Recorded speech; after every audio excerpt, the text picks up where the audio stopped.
you mentioned that there's 100 companies you see in a month and there's 5 that you talk to per week. What is the difference between screening and meeting, or what do people need to show you to get to that meeting? Yeah, so I would say a lot of it's kind of gut feel. So every group has their, like, I'm going to call it their thesis. That's the word they use.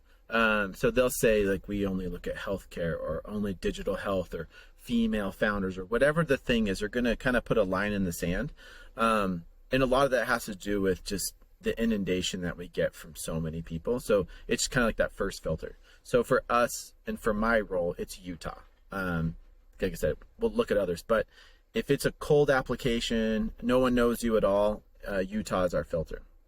Okay, so every group has that. Whether they state it outright or not is up to them. Right. And so once I get the person on the call, then I start to ask, questions like, what are you doing? Is it a physical product? Is it a pharmaceutical or whatever? So after that, then we have the other filters. So like I said, for us, we typically like to see that the product is built. And you're right in that early stage of customers. Obviously, the more customers, the better. It just de-risks the business for us as investors.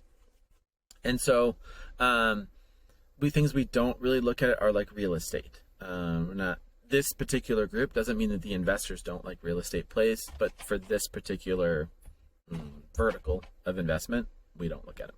So it's kind of like, that's kind of how we do it. Right. Interesting.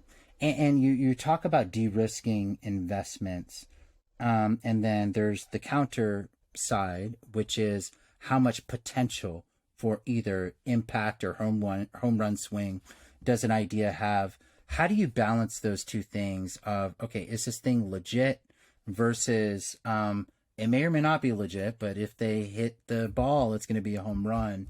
How do you think about that?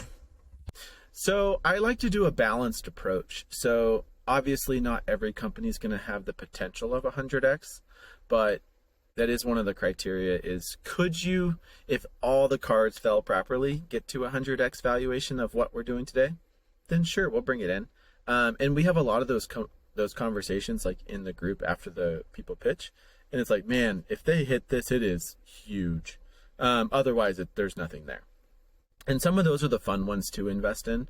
But then obviously you have your diversification portfolio.